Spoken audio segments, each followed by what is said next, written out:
اعوذ باللہ من الشیطان الرجیم بسم اللہ الرحمن الرحیم 28واں پارہ 60 نمبر سورت سورہ الممتحنہ بالله من الشيطان الرجيم بسم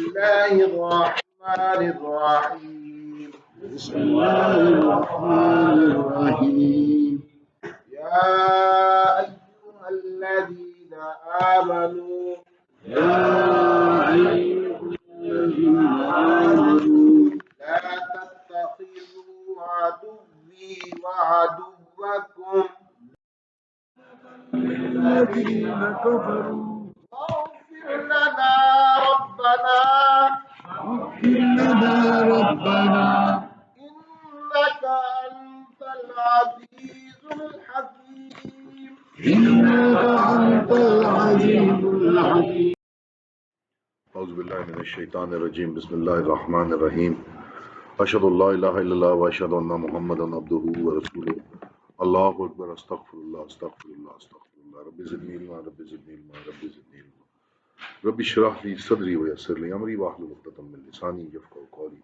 الحمدللہ رب العالمین والصلاۃ والسلام علی رسول الکریم درود شریف سب پڑھ لیں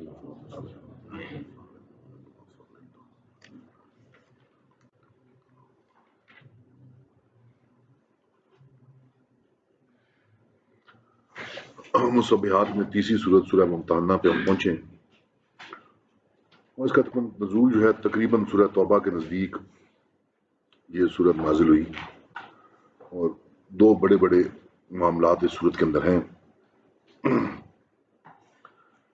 یہ فتح مکہ کے نزدیک میں نے آپ سے کہا کہ سورہ توبہ کے نزدیک فتح مکہ کے نزدیک مسلمانوں میں آپس میں یہ بحث مباحثہ چل رہا تھا کہ اگر ہم مکہ پہ حملہ کرتے ہیں تو جو لوگ وہاں پہ خفیہ طور پہ مسلمان ہو چکے ہیں ان کا کیا ہوگا، اور جو ہماری فیملی یا برادری وہاں پہ ہے، ہمارے جتنے بھی لوگ وہاں پہ جن کے نزدیکی رشتہ دار جو وہاں پہ ہیں ان کا کیا ہوگا. کیونکہ ظاہر ہے اگر وہاں پہ لڑائی ہوگی اور لڑائی جو ہے اگر وہ شہر میں پھیل گئی تو پھر تو کسی کا بھی نقصان ہو سکتا ہے. مسلمان کا پتہ کون مسلمان ہے کون مسلمان نہیں ہے، کون کس کا قریبی رشتہ دار ہے، کسی کا بھی نقصان ہو سکتا ہے. اس میں ایک صحابی تھے حاتب، ان کی تمام جو فیملی تھی وہ مکہ میں تھی، اور ان کے بارے میں یہ بھی زیادہ ہے کہ وہ ان کا زیادہ تعلق مدینہ میں تھا. بیسیکلی ان کی زیادہ رشتہ داریاں مدینہ میں تھی، تو قریش میں یا کسی قبیلے میں ان کی کوئی قریبی رشتہ داری نہیں تھی مکہ میں، لیکن فیملی ان کی بیوی بچے جو وہ پیچھے تھے. تو ان کو اپنی جگہ یہ ایک خوف ہوا کہ اگر کوئی ایسا مسئلہ ہوتا ہے، انہوں نے یہ نہیں بتایا کہ بھئی مسلمان حملہ کرنے کا سوچیں یا حملہ کریں گے. انہوں نے خالی خط لکھا کہ بھئی میری فیملی کا خیال کرنا. قریش کے سرداروں کو یہ خط لکھا کہ بھئی میری فیملی کے میرے رشتہ داروں کا یا میری فیملی والوں کا تم خیال کرنا، ان کو نہ نقصان پہنچانا، ان کو مارنا مت. اب جب یہ خط اگر قریش کو پہنچ جاتا تو وہ ایک لحاظ سے تو اندازہ ہو جاتا کہ مسلمان کوئی نہ کوئی چیز پلان کر رہے ہیں. اللہ تبارک تعالیٰ نے، اور انہوں نے یہ خط کیا کیا کہ ایک عورت تھی، مختلف اس بارے میں بتاتے ہیں، مختلف اس کی جو بھی پیشہ تھا، بہرحال تو انہوں نے اس عورت کو دیا. اس عورت نے وہ خط جو تھا وہ اپنے بالوں میں گوندھ لیا اور وہ لے کے وہاں سے مدینہ سے روانہ ہو گئی. تو حضور صلی اللہ علیہ وسلم کو وہی سے ساری بات جو ہے اس کی اطلاع ہو گئی ساری معاملے کی. تو حضور صلی اللہ علیہ وسلم نے حضرت علی رضی اللہ عنہ اور ایک اور صحابی تھے ان کو کہا کہ تم اس طرح جاؤ، فلاں مقام پر ایک عورت ہوگی اور اس کے پاس ایک خط ہے اور وہ خط مجھ سے تم واپس لے لو. تو حضرت علی اور وہ صحابی جو ہے وہ پیچھے نکلے اور اس مقام پہ جب گئے تو وہاں پہ عورت موجود تھی. تو انہوں نے اسے کہا کہ بھائی تم یہ خط ہے. اس نے کہا جی میرا کوئی خط نہیں ہے. تلاشی میں لی تو کوئی خط نہیں تھا. تو اس عورت نے کہا جی میرے کوئی خط نہیں. علی نے کہا کہ یہ نہیں ہو سکتا، میرے رسول نے جو ہے بتایا تو خط تو ہے. یہ نہ ہو کہ میں تفصیلی تلاشی لینی پڑ جائے، تمہارے کپڑے توڑانے پڑ جائیں، تو اس لیے وہ خط جو ہے وہ دے دو. تو اس نے اپنے بالوں میں سے وہ خط نکال کے علی کے حوالے کر دیا. علی وہ خط لے کے واپس آ گیا. تو ایک واقعہ تو یہ ہے کہ اس کے اوپر اللہ تعالیٰ نے اشارتاً بتایا کہ ان چیزوں سے جو تم اپنی احتیاط کرو. اور دوسرا پھر یہ صلح حدیبیہ کے بعد کا دور ہے. تو صلح حدیبیہ میں آپ کو پتہ ہے کہ ایک شک یہ تھی کہ اگر مکہ سے کوئی بندہ مسلمان ہو کے مدینہ آئے گا تو مدینہ والے اس کو واپس کر دیں گے، لیکن اگر مدینہ سے کوئی بندہ واپس مکہ جاتا ہے مسلمان اگر کافر ہو تو وہ واپس نہیں کریں گے. تو ایک شک یہ تھی، تو اس کی ذیل میں کچھ آیات ہیں. تو یہ دو بڑے معاملات ہیں جس صورت کے اندر اللہ تعالیٰ نے ذکر فرمایا. اعوذ باللہ من الشیطان. اے ایمان والو، نہ پکڑو میرے اپنے دشمنوں کو دوست. اور پیغام بھیجو ان کو بالمودہ. ویسے ترجمہ میں دوستی لکھا ہے، مودہ میں نے آپ سے پہلے بھی حضرت ابراہیم کے ذکر، محبت، آپس کی محبت اور کمپیشن، بہت آپس کی محبت کے ساتھ، اس طرح محبت کا پیغام مت بھیجو. اور منکر ہوئے اسے تم کو آیا سچا دین، نکالتے ہیں رسول کو تم کو اس پر. تم یاد کرو کہ رسول کو بھی اپنے گھر سے نکالا اور تمہیں بھی نکالا اس بات پر کہ تم مانو اللہ کو، اپنے رب کو، اس لیے کہ تم اللہ کو اپنا رب مانتے ہو. تو یہ بات ذہن میں رکھو. اگر تم نکلے ہو لڑائی کو میری راہ میں اور چاہ کر میری رضامندی، ان کو چھپے پیغام مت بھیجو دوستی کے. اور مجھ کو خوب معلوم ہے جو چھپایا تم نے اور جو کھولا تم نے. اور جو کوئی تم میں سے کام کرے وہ بھولا سیدھی راہ سے. اگر لڑائی ہونے والی ہے یا کوئی ایسی، تو اس وقت اگر کوئی کو پیغام بھیجو گے تو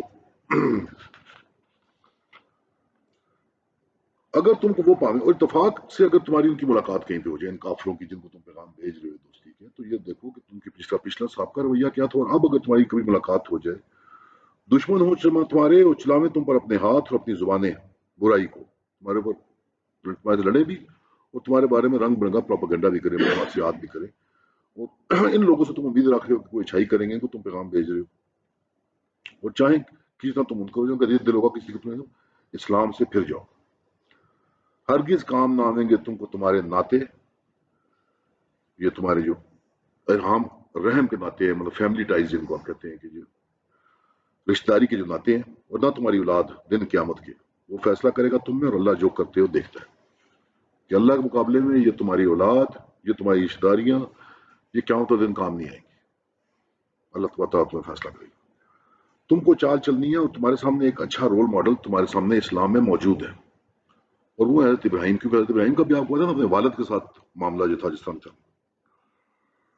تو تم کو چال چلنی ہے، تمہارے لیے پاس میں اسوہ حسنہ موجود ہے ابراہیم کی ذات میں اور جو ان کے ساتھ تھے.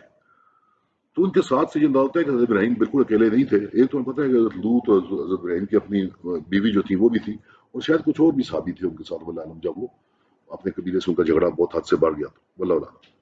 جب کہا اپنی قوم کو ہم الگ ہے تم سے اور جن کو پوچھتے ہو اللہ کے سوا ان سے ہم منکر ہوئے تم سے، اور کھل پڑی ہم میں اور تم میں دشمنی اور بیر ہمیشہ میں، جب تک تم یقین نہ لاؤ اللہ اکیلے پر. مگر ایک کہنا ابراہیم کا اپنے باپ کو کہ میں مانگوں گا معافی تیرے لیے، اور میں مالک نہیں تیرے بھلے کو، اور اللہ کے ہاتھ سے کسی چیز کا. اے رب ہمارے، ہم نے تجھ پر بھروسہ کیا اور تیری طرف رجوع اور تیری طرف پھر آنا ہے. تمہارے سامنے ایک مثال حضرت ابراہیم کی موجود ہے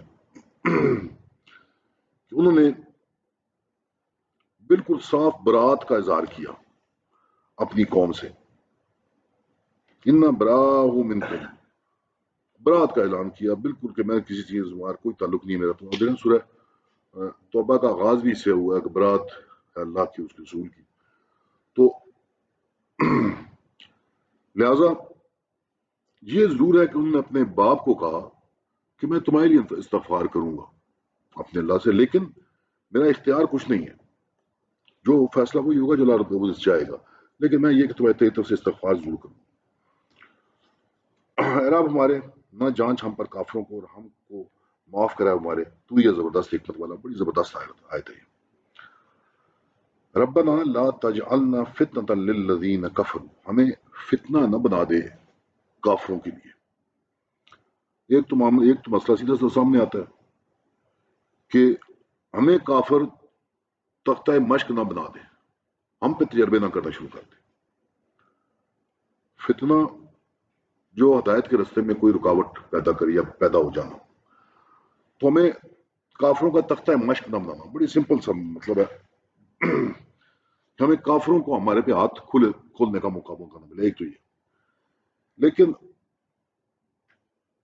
امام راضی نے بڑی زبردست ایک بات کی ہے. وہ یہ کہتے ہیں ہمارے برے کردار اور جھوٹ بولنے کی عادت اور غلط معاملات اور دنیا کے اندر جو ہمارے طریقہ کار ہے ہم مسلمانوں کا، اس کو کافروں کے لیے فتنہ نہ بنا دیں، کہ یہ نہ ہو کہ ہماری یہ حالت دیکھ کے وہ کہیں جیسے ہونا کہ ہمیں کیا ضرورت ہے. کافر دین سے اس فتنے کی وجہ سے دور ہو جائیں جو فتنہ ہمارے کردار ہے. اور یہ بات بڑی غور طلب ہے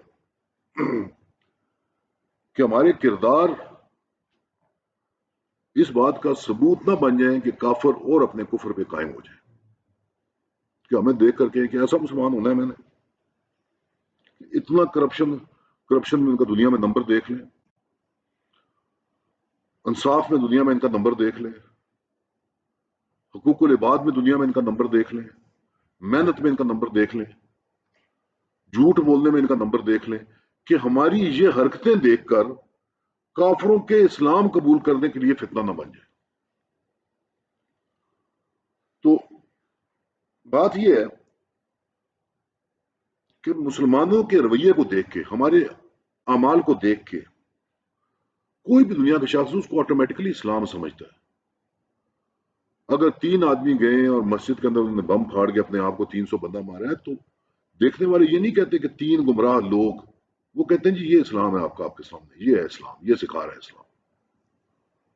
اور ہم لوگ اجتماعی طور پر جو بھی ہمارے اعمال ہیں، میں اکثر مذاکراً یہ بات کہتا ہوں، میرے دوست احباب جو آتے ہیں جن سے بات ہوتی ہے، کہتے ہیں جی ہم فلاں جگہ گئے، جی ہم نے 1000 بندہ مسلمان کر دیا، ہم فلاں جگہ گئے ہم نے لاکھ مسلمان کر دیا۔ تو میں ایسے مذاکروں ان سے بات کرتا ہوں کہ یار آپ اپنے بڑے سے بڑے ترم خان کو لیں، وہ گھنٹہ یہاں پہ ہمیں لیکچر دے، اس کو 5 منٹ باتھ روم سے نکل کے باہر نکلے، اس کے بعد جو باتھ روم جائے گا اس نے اسلام قبول کر لیا تو مجھے بتانا، صفائی کا ہمیں خیال نہیں ہے، گفتگو کا ہمیں انداز نہیں پتا، جھوٹ ہم بکتے ہیں، معاملات میں ہماری کوئی پکڑ نہیں ہے، کرپشن میں ہم کس لیول پہ ہیں، انصاف کا عدل کا کیا معیار ہے، ہمیں دیکھ کر کافر مسلمان ہوں گے؟ کون چاہے گا ہم میں شامل ہونا؟ تو امام راضی کہتے ہیں کہ یہ ربنا لا تجعلنا فتنة للذین کفروا، ہمیں فتنہ نہ بنا دی کافر، کہ ہمارے یہ عمل ایسے نہ ہو کہ کافر ہمیں دیکھ کے کہیں کہ ایسی مسلمان نہیں ہو، ایسی کافر ہی ٹھیک ہے، نہ جان پائیں کافروں کو اور ہم کو معاف کر، اے رب ہمارے تو ہی ہے زبردست حکمت والا۔ البتہ تم کو بھلی چال چلنی ہے، جو کوئی امید رکھتا ہے اللہ کی اور پیش دن کی، اور جو کوئی منہ پھرے تو اللہ وہی ہے بے پرواہ خوبیاں سراہا، غنی جس کو کسی کی کوئی ضرورت نہیں ہے۔ تو تمہارے لیے بہترین اسوہ حسنہ حضرت ابراہیم کی ذات میں ہے، اور تمہیں بھلی چال چلنی ہے، اور پھر امید ہے کہ کر دے اللہ تم میں، اور جو دشمن ہے تمہارے ان میں دوستی، اور اللہ سب کر سکتا ہے، اور اللہ بخشنے والا مہربان ہے۔ تو آپ نے دیکھا بھی ہے، ہم نے پڑھا بھی ہے، اذا جاء نصر اللہ والفتح ورأیت الناس یدخلون فی دین اللہ افواجا، یہی لوگ تھے نا، کافر ہی تھے ایک رات پہلے، ان میں آپ میں محبت ہوگی، دوستی ہوگی، وہ دین اسلام میں داخل ہو گئے۔ اللہ تعالیٰ نے فرمایا کہ اللہ یہ بھی کر سکتا ہے، اللہ ہر چیز پر قادر ہے۔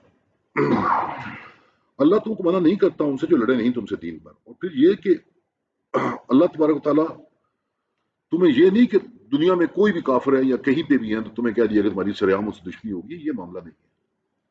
جن لوگوں نے تمہارے خلاف کوئی اگریشن نہیں کی، کچھ کیا نہیں ہے، تمہیں گھروں سے نکالا نہیں ہے، تم سے لڑے نہیں ہیں، تم ان سے اپنے معاملات، دنیاوی معاملات جو جاری رکھو، اس سے تو اللہ تم کو منع نہیں کر رہا۔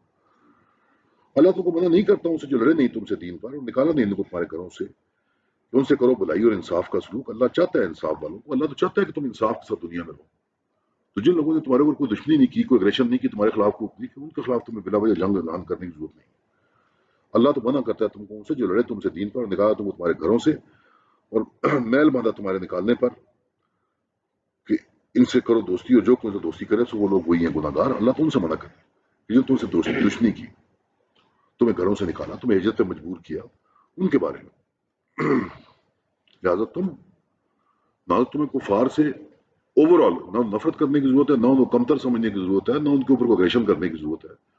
تمہاری کوئی اسپیسیفک دشمنی ہے تو اس کو ضرور کرو، باقی یہ تو نہیں ہے کہ اللہ کی دنیا کے اندر جو جہاں جہاں کافر ہے تم کو جی ہماری دشمنی شروع ہوگی، ایسا کوئی معاملہ نہیں۔ اور پھر اس کے بعد زمان آپ کا صلح حدیبیہ کے تناظر میں، اور یہ بڑا ایک عجیب ہمارا جو بھی رائے ہے، عورتوں کو جہاں جہاں قرآن کے اندر اللہ تعالیٰ نے اسپیسیفک کر کے ادا کیا، وہاں پہ عورتوں کو بڑی تعظیم اور بڑا شرف اللہ تعالیٰ نے بخشا۔ اور نبی پاک صلی اللہ علیہ وسلم نے، آپ جانتے ہیں، آپ سب اس چیز سے واقف ہیں، آپ اگر آپ نے اس کو پڑھی ہے، نبی پاک صلی اللہ علیہ وسلم نے بہت سارے معاہدے کیے، بہت سارے ایگریمنٹ کیے اپنی زندگی میں۔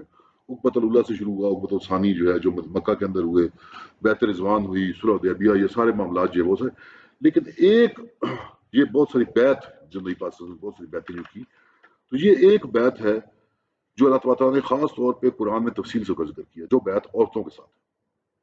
تو یہ عورتوں کو ایک شرف دینے کے لیے یا ان کی عزت کرنے کے لیے آپ یہ کہہ لیں کہ اللہ تعالیٰ نے اس چیز کو جو ہے اس کو واضح کیا اور الفاظ کے ساتھ اس چیز کا ذکر فرمایا۔ جیسے میں نے آپ سے پہلے کہا کہ صلح حدیبیہ کے بعد جس کسی نے بھی آنا تھا مدینہ والے اس کو واپس کرنا تھا۔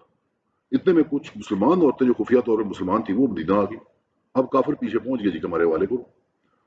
تو اس وقت نبی صلی اللہ علیہ وسلم فرمایا کہ صلح حدیبیہ کے آپ الفاظ دیکھیں، اس میں عورتوں کا ذکر نہیں ہے کہ ہم عورتوں کو واپس کریں گے۔ مرد کوئی آئے گا تو اس کو ہم واپس کر دیں گے، عورتیں ہم واپس نہیں کریں گے۔ تو عورتوں کو نبی صلی اللہ علیہ وسلم پھر واپس نہیں کیا۔ اس کے بارے میں اللہ تعالیٰ نے حکم فرمایا۔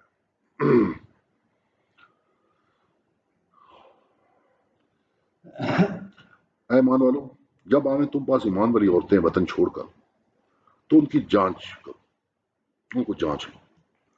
یعنی کہ ایک آپ کیا کہتے ہیں امیگریشن کا یا بارڈر کنٹرول کا ایک نظام متعارف کرو۔ آپ دیکھیں کہ جتنے بھی آج ترقی یافتہ دنیا کے اندر جتنی بھی چیزیں نظر آ رہی ہیں، جتنی بھی ڈیولپمنٹ نظر آ رہی ہیں، ان سب کے بیج آپ کو جا کے مسلمانوں کے معاشرے کے اندر اور قرآن کے اندر آپ کو نظر آ جائیں۔ تو اللہ کہتا ہے کہ پھر ایک امیگریشن کنٹرول یا بارڈر کنٹرول کا ایک نظام مرتب کرو کہ جو عورتیں تمہارے اس کے اندر آ رہی ہیں۔ اللہ بہتر جانتا ہے ان کے ایمان پر، اللہ تو ان کے ایمان کے بارے میں جانتا ہے، لیکن اگر تمہاری تسلی ہو جائے کوئی ایمان پر ہے تو نہ پھر ان کو کافروں کی طرف، نہ یہ عورتیں حلال ان مردوں کو، نہ مرد حلال ان عورتوں کو، اور دے دو ان مردوں کو جو ان کا خرچ ہوا۔ وہ گناہ نہیں تم کو کہ نکاح کر ان عورتوں سے جب کہ ان کو دو ان کے مہر، اور نہ رکھو قبضہ میں ناموس کافر عورتوں کی، اور مانگ لو جو تم نے خرچ کیا، اور وہ کافر مانگ لے جو انہوں نے خرچ کیا۔ یہ اللہ کا فیصلہ ہے، فیصلہ کرتا ہے تم میں، اور اللہ سب جانتا ہے، حکمت والا۔ کہ وہ جب آتی ہیں عورتیں، پہلے تو میں نے کہا کہ بارڈر کنٹرول ایگزٹ کرو، کہ پہلے ان کی اپنی تسلی کر۔ تسلی کو اتنی لمبی سائنس نہیں ہے، آپ کلمہ پوچھ سکتے ہیں، پوچھتے ہیں نمازیں کتنی ہیں، کوئی 2 صورتیں کتنی ہیں، ابھی تک صورتیں کتنی ہوتی ہیں، کوئی لمبی چوڑی سائنس نہیں کہ پہلے اپنی تسلی کر لو۔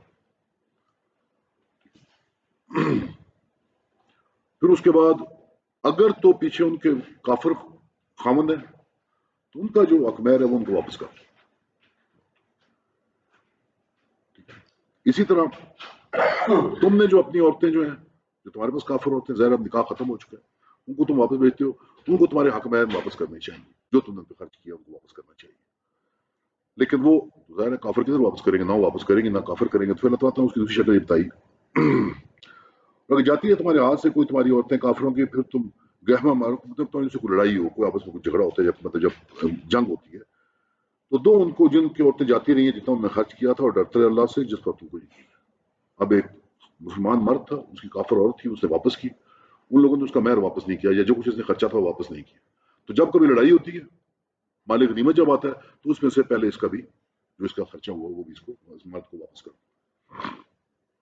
اے نبی جب آئے تمہارے پاس مسلمان عورتیں اقرار کرنے کو، تو جب یہ میں نے کہا کہ یہ وہ بیعت ہے، اس سے اندازہ ہوتا ہے عورتوں کے شرف اور احترام کا کہ اس کے سارے الفاظ اللہ تبارک تعالیٰ نے سارے کے سارے جو کہ تو بیان فرمائے کہ تم نے کیا کرنا ہے، کہ نہ شریک ٹھانے اللہ کا کسی کو، اور چوری نہ کریں، اور نہ بدکاری کریں، اور اپنی اولاد کو نہ ماریں، اور نہ لامے طوفان باندھ کر اپنے ہاتھوں اور پاؤں میں، کہ یہ جو ہے نا جہاں بھی جائیں جس طرح معاشرے میں پھیل رہی ہیں وہاں کوئی افواہوں کا، جھوٹ کا، ایک دوسرے کو الزامات کا طوفان نہ برپا کریں، معاشرے کو اکھاڑ نہ دیں،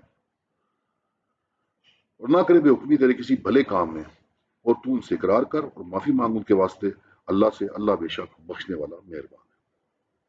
اس کے اندر جو چیز ہے غور طلب، ولا یعصینک، کہ وہ گناہ نہ کریں، فی معروف، معروف کے اندر۔ اور یہ ایک بڑی ایک خوبصورت اسلامک معاشرے کی بنیاد رکھنے والا ہے۔ معروف سے مطلب ہے جانی بجانی،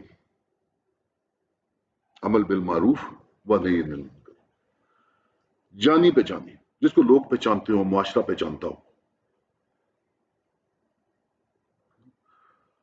اب آپ دیکھیں یہ بڑا ایک لمبا موضوع ہے، ہمارے پاس اس وقت اس کے لیے ٹائم نہیں ہے۔ جب قرآن نہیں آیا تھا، جب مسلمانوں کی تربیت شروع نہیں ہوئی تھی، تو کفار عرب کے معروف کیا تھے؟ جانے پہچانے چیزیں کیا تھیں؟ جو بھی ان کے رواج تھے، بتوں کو پوجنا معروف تھا، غلاموں کا ہونا معروف تھا، عورتوں کو کسی قابل نہ سمجھنا معروف تھا، عورتوں کو 4 مہینے لٹکائی رکھنا معروف تھا، یہ سب قرآن آتا گیا، اسلامی معاشرے کی تشکیل ہوتی گئی تو معروف تبدیل ہوتے گئے۔ قرآن معروفات کے بارے میں تربیت دے کے تبدیل کرتا گیا، اور بنیادی قاعدہ یہ سامنے آ گیا کہ جب زیادہ لوگ کسی چیز کو پہچانیں گے تبھی وہ چیز نافذ ہو سکے گی۔ اگر آپ ہمارے دائیں بائیں آج معاشرے کے بگاڑ میں دیکھیں تو جو زیادہ بگاڑ ہے وہ واقف ہی نہیں ہے اس چیز سے جو غلطی وہ کر رہے ہیں۔ حکومت نے یا تعلیمی اداروں نے یا مذہبی سرکلز نے معروف کو معاشرے میں پھیلایا ہی نہیں ہے، لوگوں کو پتہ ہی نہیں ہے کہ ہم کیا کام غلط کر رہے ہیں۔ قرآن نے سب سے پہلے معروف تبدیل کیے، معاشرے کو آگاہ کیا، پڑھایا، تربیت دی، تربیت دینے کے بعد عمل کرانا شروع کیا معروف کے اوپر۔ آپ ابھی خاص طور پہ سڑکوں پہ آپ جاتے ہیں، دیکھیں سڑکوں پہ ایک ہنگامہ مچا ہوا، ان کو پتہ ہی نہیں ہے کہ قانون قاعدہ کیا ہے، سکھایا کسی نے نہیں۔ جب آپ کسی کو روکتے ہیں کچھ کہتے ہیں وہ آپ گلے پڑتا ہے، وہ کہتا ہے یار میرا حق ہے، تو کدھر بکواس کر۔ معروف ان کو پتہ ہی نہیں ہے کہ معروف چیز کیا ہے۔ تو معروف کا جو پورا نظام ہے یہ سب اللہ تعالیٰ نے یہ علم وحی کے ذریعے جو ہوتا۔ اسی لیے میں کہتا ہوں کہ یہ جتنی بحثیں ہوتی ہیں، جو سوڈو ہمارا انٹلیکٹ ہے، سوڈو انٹلیکٹ ہے جو کہتا ہے جی ہیومینٹی بہت بڑا مذہب ہے اور فلاں، وہ بھائی اخلاقیات اور انسانیت بغیر وحی کے معروف ہی اسٹیبلش نہیں کر سکتا۔ یہ وحی آپ کو بتاتی ہے کہ انسانیت کیا ہے، یہ وحی آپ کو بتاتی ہے کہ معاشرت کیا ہے، یہ وحی آپ کو بتاتی ہے کہ حقوق کیا ہیں۔ باقی آپ جس کو مرضی رکھ لیں، امریکہ کی انسانیت کچھ اور ہوگی، امریکہ میں آج کل آپ دیکھ لیں کیا قوانین پاس ہو رہے ہیں، فرانس میں کچھ اور ہوگی، یہ وہی اسٹیبلش کرتی ہے اخلاقیات کو بھی اور معاشرت کو بھی اور انسانیت کو بھی۔ تو اللہ تعالیٰ فرمایا کہ ان کو وہ معروف طریقے سے بات کریں، ان کو معروف سے آگاہ کریں۔ اے ایمان والو مت دوستی کرو ان لوگوں سے کہ غصہ ہوا اللہ ان پر، وہ آس توڑ چکے ہیں پچھلے گھر سے۔ اس کو بھی 2 طریقے سے مفسرین نے لکھا ہے، ایک تو اللہ نے کہا کہ ان سے بیعت لیں، اور دوسرا جو اللہ سے ان پہ خفا ہو چکا ہے، تو ایک تو یہ وہ آس توڑ چکے ہیں پچھلے گھر سے، جیسے آس توڑی منکروں نے قبر والوں سے، کہ ایک تو انہوں نے اس طرح کہ جس طرح کوئی بزرگ ان کا مر گیا ہے اور ان کو آس نہیں رہی کہ دوبارہ اس سے ملاقات ہو، امید نہیں رہی، اس طرح وہ امید توڑ چکے ہیں اللہ سے۔ اور دوسرا جو لوگ قبروں میں پڑے ہوئے ہیں ان کے بزرگ، جس طرح ان کو کوئی امید نہیں رہی کہ اللہ ہمیں معاف کر دے گا یا اللہ بچے گا، کافر تھے، کافر ہی مر گئے۔ تو 2 طریقے سے تفسیر نے اس کو بیان کیا ہے۔ وآخر دعوانا ان الحمدللہ رب